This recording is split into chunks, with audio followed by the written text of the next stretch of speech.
Hey, I'm Caleb Giddings here for GAT Daily.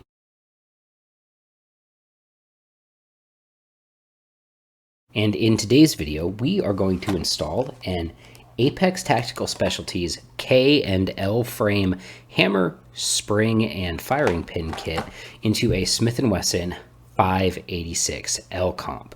This is part of the Modern Fighting Revolver series, and it's a mod that I think is very important to do to these guns. The reason why I like it so much is because even though this Performance Center Smith & Wesson has a pretty good trigger out of the box, it can be better. And if we make it better, it's easier to shoot. And fighting guns should be guns that you can probably shoot pretty well, considering the situations in which you may need to employ them. To that end, we use this Apex Tactical Specialties kit. It does two very important things. It reduces the overall trigger pull weight by reducing the weight of the trigger return spring, which in a Smith & Wesson revolver is the primary spring that causes the pull weight to have whatever weight it has. And it also converts the revolver to double action only, because fighting revolvers should be double action only. Fighting revolver should not be single action, and you should never, ever, ever cock a double action revolver. You should just get better at shooting. Now, to accomplish this upgrade, we really only need 3 tools. I recommend having a full set of tools handy to do this with, but you should be able to get it done with a small plastic mallet, a set of gunsmithing screwdrivers and bits, which these are from Brownells, and a Smith & Wesson rebound slide tool. This will come in very handy later, and I'll show you why. But now we're going to go ahead and get started. And the first thing that we're going to do is change our camera so that you don't have to look at my stupid face. All right, we want to be focused in entirely on the gun here. And we are going to go ahead and step 1, remove the grips. These are the factory 586L comp grips. It comes with these lovely wood grips, and it also has a pair of plastic grips in the box that you could choose to put on instead. I have opted for VZ grips, which are in the mail somewhere in between me and wherever VZ is based. Now that the grips are removed, as you can see, we've got them here in 2 pieces. We're going to take a little bit of a pause and look at some of the internal bits on this gun. So this is your mainspring, and this is the spring that gets compressed when you pull the trigger. And I'll cock the hammer and you can see it move a little bit and then releases. This mainspring's tension is controlled by this strain spring screw. And the strain spring screw we never mess with except for when we're taking out the mainspring. We don't change the tension. We don't do anything silly like that, all right? We want this thing always to be locked down as tight as it can possibly get.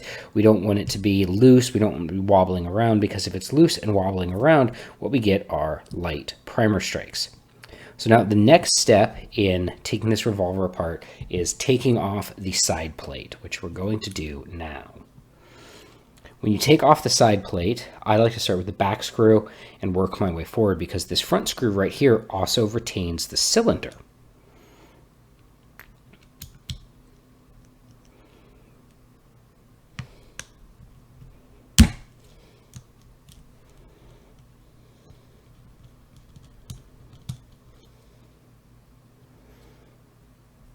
Back screw,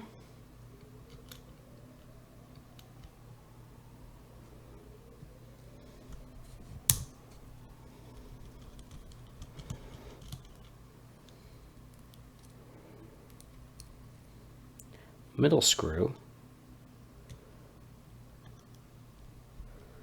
and front/cylinder retention screw. You'll note that this screw has a slightly pointed tip on it. That is to retain the cylinder.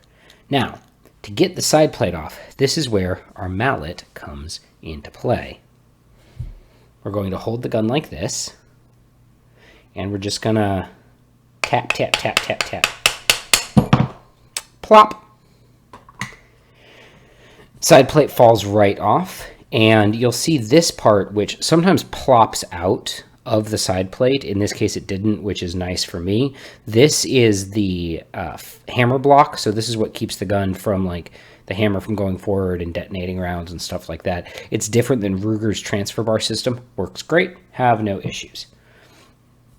Now, we've got this off, so you can look down and you can see the inside of the gun. And the first thing that we're going to do is we need to take this main spring out so we can get at the hammer. To do that, we are going to back this strain screw pretty much all the way out of the gun. Nice. So, and you can see as I am taking pressure off this, that mainspring is moving and it's relaxing and collapsing. And there, now the mainspring is totally relaxed, so I can simply slide it off of those hooks where it goes onto the hammer. So we're going to take the rebound slide out first. So this guy right here, this is the rebound slide, and when you pull the trigger is actually pushing against a spring in this to make everything kind of happen. To get the rebound slide out, we just pry up. We take our screwdriver and we go under this, and we just catch an edge and we pry up. Now there's a spring in here which is under spring tension, and we don't want to launch that bad boy across the room. So what I'm going to do is put a glove on and use that hand to capture this spring.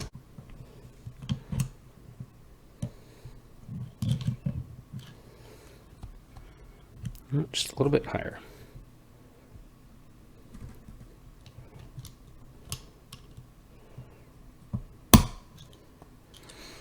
All right. Now we have removed our rebound slide. This is one of the springs that we'll be replacing. You can keep it or eat it or do whatever. I set it to one side. Next, we take the hammer out. Removing the hammer in this gun is actually surprisingly easy. You basically just pull it back a little bit and then you can work it right out like that. And that's the hammer removed. And then the last thing that we're going to take out is the firing pin. And to do that, you do need one more tool. You don't need it, but it makes your life a lot easier. So there is a firing pin retaining pin right here. And with these little hooked tweezers, I can just grab that guy and give her a pull. Come on. You know you want to come out of there. I can also take the tension off the firing pin, and that'll make this a little bit easier.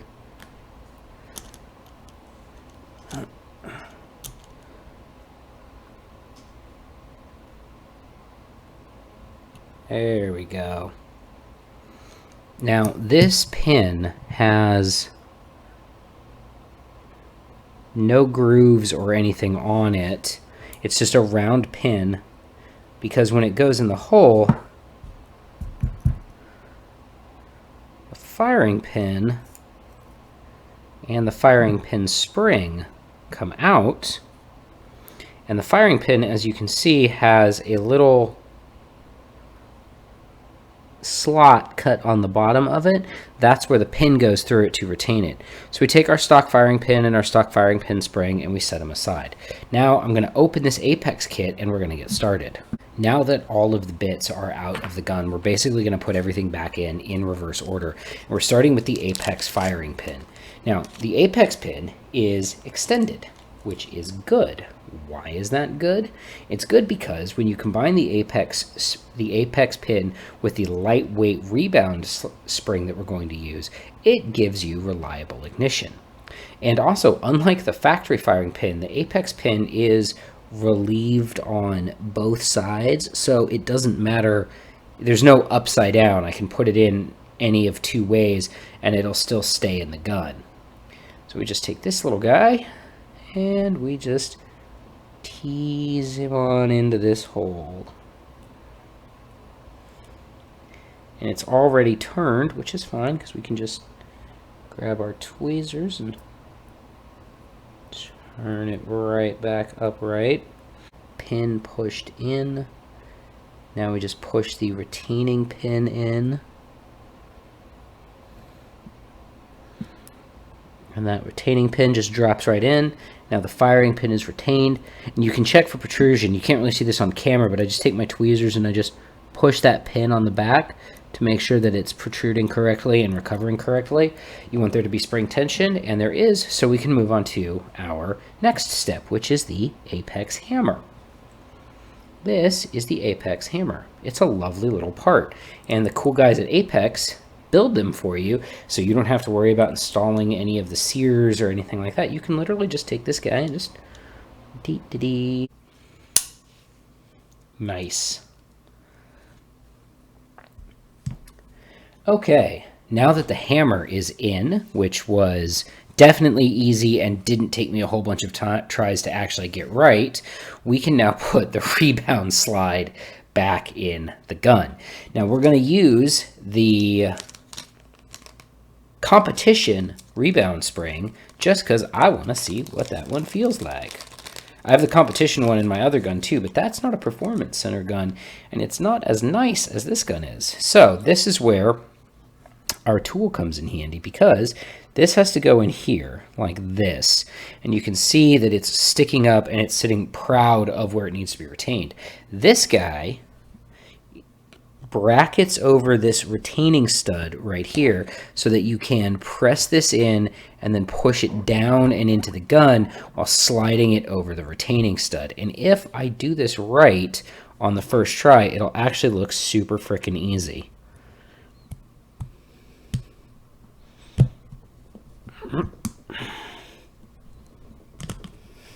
And I did it right on the first try. And we just press that the rest of the way into the gun, just like this.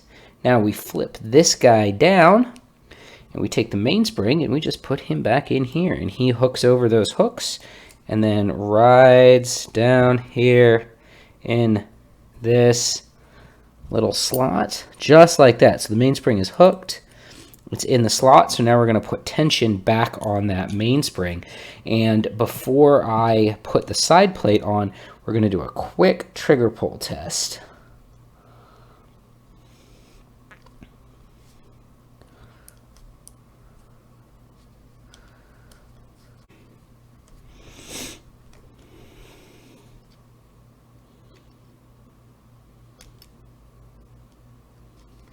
Oh, for Pete's sakes. All right, mainspring is bottomed out. That is as tight as it will go. And now we're just going to give this a quick test. We want to make sure everything functions. And it does. So now we put the side plate back on and we're done, sir, done. And now we're going to put our screws in the reverse order that we took them out. So the cylinder retention screw will go first.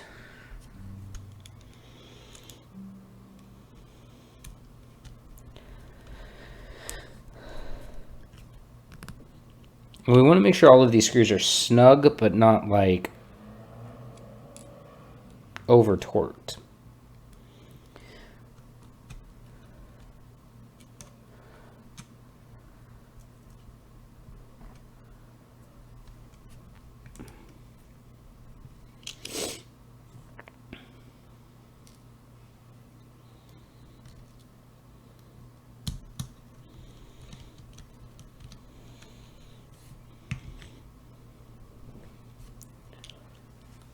Okay, and now before I put the grips on, I want to make sure that the cylinder comes out easy. It doesn't have any forward play in it. Test that trigger pull by hand. And now we're going to test it with my trigger pull gauge. And it should be pretty good.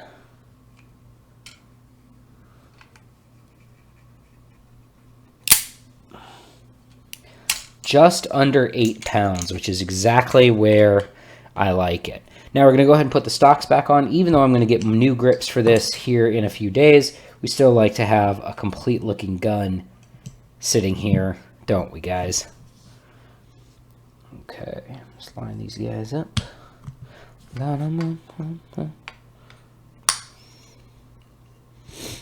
Click from that, and Little click from here.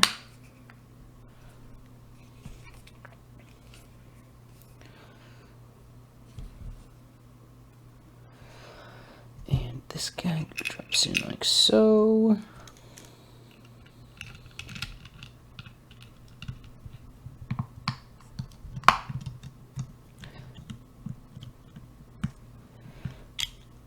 All right.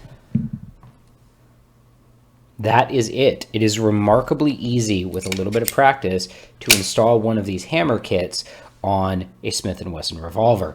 And now we have a nice bobbed hammer profile, which is a great place to put your thumb if you use a claw grip during the draw. We have an 8-pound double action trigger. Oh, daddy. And we have a gun that's going to reliably crack most primers.